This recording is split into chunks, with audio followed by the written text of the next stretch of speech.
It's Dukes and Bell at Sports Radio 92.9 The Game. Mike, while we're talking about the Hawks, just real quick about Quin Snyder, and again, varying reports, right? Because I think last night we were talking about Ime Udoka and that they were interested in that, that had kind of heated up. Right. And we don't know where these talks are, by the way. We don't know, to Mike's point. Is this almost a done deal, or are they just starting?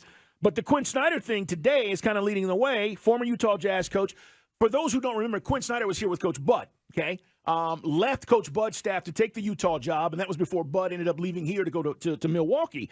So a familiarity for me with Quin Snyder and following his career. Now, for those who don't know this as well, Mike, he did have some issues earlier in his career, some addiction issues, but he's worked his way past that. It's not something that anything or anybody's talking about, and the guy can flat out coach, man. And there was some garden variety NCAA stuff when he was coaching at Missouri, but that's kind of like, basic boilerplate for anybody who's trying to recruit these days.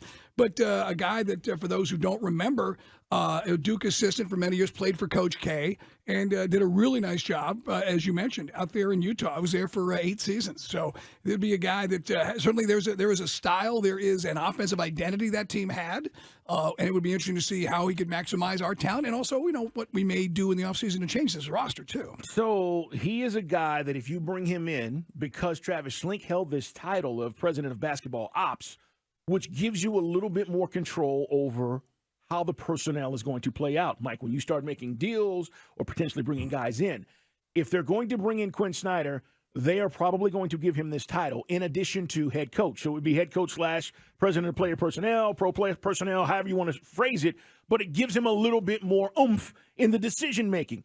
Because I think, Mike, as we've talked about, no coach worth their salt is going to take on this job and go, well, yeah, I'll leave it to a front office that's just been assembled. When I've been in the league and I kind of know what I want and how I want this thing to go, I'm not telling he would make all the decisions, but it would give him some additional power that I think, Mike, if I was taking the job, I'd definitely want.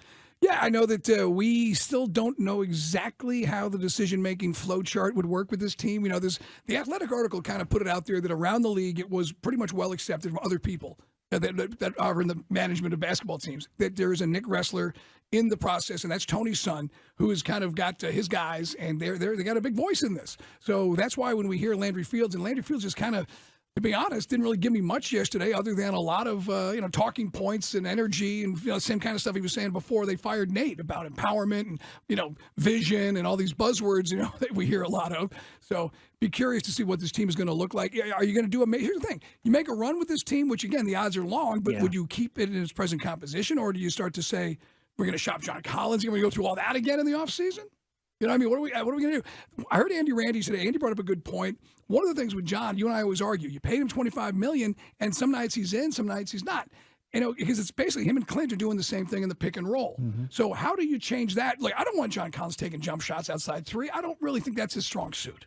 How do you improve him and find a role with him and Capella on the floor at the same time that isn't the same role? Listen, in today's NBA, you have to be able to shoot the three and be a stretch four. But he's still inconsistent with the three. That's my point. Yes, but you're not asking him to do that every night. You're not asking him to shoot 15 a game. When he's open and they're there, you have to take them.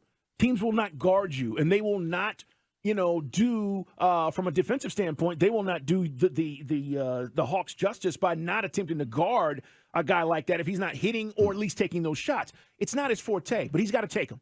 With that said, John Collins, and whether or not you felt like Nate used him in the right way or not, well, again, this is another thing we're about to find out. It went from, oh, my God, this tandem of Collins and Trae Young, look how good they are and look how well they work together, to we rarely see that. So, Mike, I don't know if that's just a function of Trae or a function of the offense and how they're trying to roll, but if you're heavy pick and roll, which obviously Quin Snyder is, then you're probably going to see more of that. The deal with Quin Snyder, too, if you guys are wondering and going, well, what happened in Utah? Ran its course. They traded their stars, and it ran its course. He was also telling the stars he was going to probably, seeing the writing on the wall, he was going to take a break. Yeah. And he took a year off. And just like, with other coaches around this league, we're on the cusp every year of getting to the second round, maybe the Western Conference Finals. The team was good enough defensively. They just couldn't get over that hump. They don't do it, and now I'm sticking around for a rebuild. Nah, I'm not doing that. And that's what Quin Snyder did. He was like, I'm good. I'm going to move on. We'll see what else is out there. So this is not an indictment, Mike, on, well, what happened in Utah? Nothing. Just ran its course.